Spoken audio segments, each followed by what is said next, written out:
So we are in some crazy times. Let's get to this story now. Next week, everything changes for the U.S. dollar next week. The Federal Reserve is about to completely alter how you use money in the United States. Why is no one covering this story? They're focused on Donald Trump, literally ignoring one of the biggest stories in America right now. We're going to get to that part of the story in a moment, how the monetary policy will shift, the monetary system will shift in the United States. But first, something odd is happening in the United States and to the U.S. dollar that's in your pocket right now. It's quickly becoming worthless. And not just in terms of inflation and buying power, but try to pay for something with United States paper currency in your pocket, and you will now be met with resistance.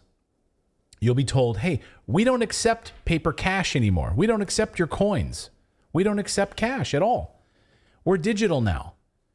That's exactly what's happening. Take the U.S. national parks. I mean, I accept that from flight attendants because I'm like, you don't have change all the way up here. Yeah, now, I accept that, but no. But anywhere else, like on the space shuttle, maybe. International Space Station, I get it. Right. Like, I don't think that you have a cash register yes. to give me some change, right? But U.S. national parks, yes, places that you drive your RV to and hitch up overnight, you'll now find that these U.S. government parks will no longer accept cash. This is just the first of many government offices, government buildings, government installations that you'll now not be able to pay cash. The cost of going cashless, this article says, and Frommer's, as U.S. national parks, as many switch to plastic only, digital. Here's how Frommer's describes it.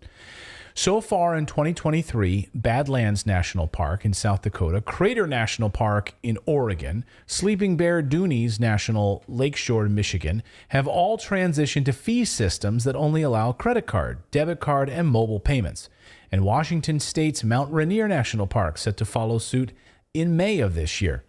Those places join at least 20 more U.S. federal lands that won't take your U.S. federal currency anymore, including Wyoming's Devil Tower National Monument, FDR's former home in upstate New York, the Wright Brothers National Museum in North Carolina, the Chaco Culture Pueblos in New Mexico.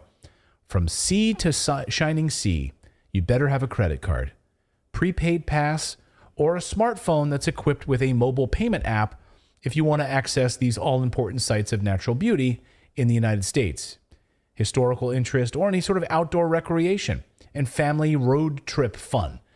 I remember pulling up with my family and, if the attendant wasn't there, you drop some money in the bin or you put a little envelope and you drop some cash in the system, gone. You can't do that anymore. And a lot of Americans, I just want to say a lot of Americans are unbanked, don't have a bank account, don't have access to digital currency. So you don't take their cash, they can't enjoy any of this. Go ahead, David. Well, and I think that's by design. And what this really makes me feel like is this is the further push to the federal digital currency, because like a lot of us use Cash App and Venmo and stuff like that. But what can happen is once they get us into a cashless society and even using the apps that we right now trust, then they can throw regulations on those apps. And we're already in there because they want to be able to move money instantly with this Federal Reserve thing that they're working on. So it is further moving us toward that digital currency thing that we've been talking about for a while. And that's scary. Yeah. Yeah, absolutely. And as someone in the chat just says, what happens if the whole system collapses, breaks down, falls down? Yeah, well, here, don't worry about it because the internet never goes down. Websites never have a problem. Banking systems are always secure, so you don't have that to worry about. Don't even worry about it. Nothing is hackable. Nothing is hackable. Exactly. Nothing is hackable. So the National Park Service describes going cashless as a way of improving efficiency, saving money, tightening security. Opponents, of course, countering that an ongoing war on cash in various kinds of transactions will hurt privacy, right?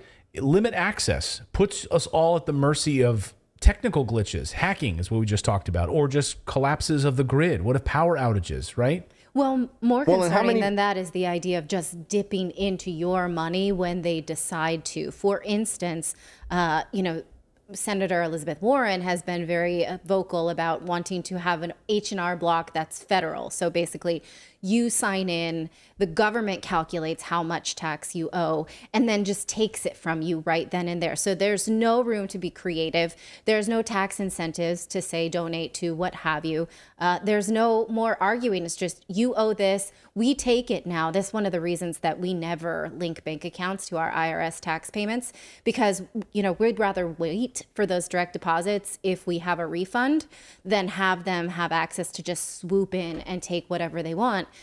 We had a dispute last year because there was a check that didn't make it on time, even though we mailed it on time. So they were marking it late. Of course, I've never been able to get anybody on the phone, but we had a $600 late fee that I was not able to dispute. We were sending letters, it was going back and forth, but I knew for a fact that this dispute in like future society, they would have just taken it instead of me being able to argue the $600. And that's a good reminder for all of us. Please, please, please do not have your bank account linked to the IRS. Now, this is not our advice. This is from tax expert Tom Wheelwright, who we talk about a lot on this show, from the Wealthability podcast, fantastic podcast to, further your financial education. But he does not ever want anyone to link their, if you're like, well, I want that direct deposit, you're better to hold your horses a few weeks for the actual check than to give them that power over you. We're not giving you advice. We're giving you thought. Things to think about. So the U.S. Well, and I also wanted to point out really quick the infrastructure for internet and mobile. How many national parks do you have great mobile service to even be able to use these apps? Because you're getting on your bank, you got to be online, or it's not going to get the charge. That's a great point. How many times are you out there in the middle of nowhere and you're like, we went hiking one time and I don't know, we were in somewhere in Pennsylvania and I was trying to get get information to my family or something like that. And there was nothing, no service at all. And we had to wait till we got back on the main road, like 30 minutes away before we ever got any service from anything. So exactly right. So the U.S. is moving to a cashless society, a digital dollar to track everything you do. Side note, the country of Sri Lanka is now accepting U.S. dollars in cash to go to their national parks. Let me repeat that. The country of Sri Lanka is letting you use U.S. dollars to go to their national parks. You just can't do that in the United States. You literally can't make this up. Here's Sri Lanka is allowing foreign visitors to pay in U.S. dollars to enter their national parks. On Monday, the Federal Reserve, led by Jerome Powell, issued a press release declaring the launch of the new U.S. digital dollar, which is coming in July fully, but it rolls out next week, so about 3 days.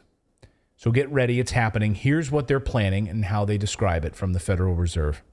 The FedNow service will provide individuals and businesses the ability to send and receive instant payments through the Federal Reserve FedLine network at any time of day, 7 days a week. Recipients of payments using FedLine or FedNow will have immediate full access to funds, which enable greater flexibility, they say, and opportunity for immediate use of money sent and received. In April, the Federal Reserve will begin certifying participants so that they can be fully set up when the launch occurs. So again, starting next week.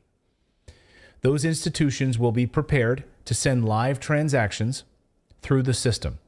And then in June, the Federal Reserve and those certified participants, again, which start next week, will engage in production validation activities to prepare for the launch.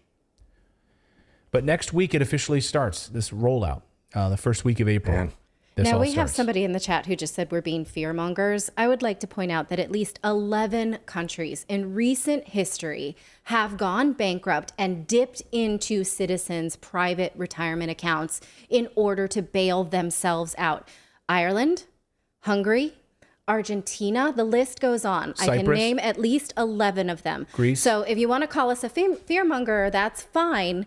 But then I hope you're not too surprised, because we have over, I think it's getting close to $33 trillion in debt at this moment. Is it 35, 33? 30, yeah, it was like 33 last week. It's probably 34. And so, and there are talks, for instance, politicians have been discussing forcing private retirement accounts into buying government bonds or treasuries.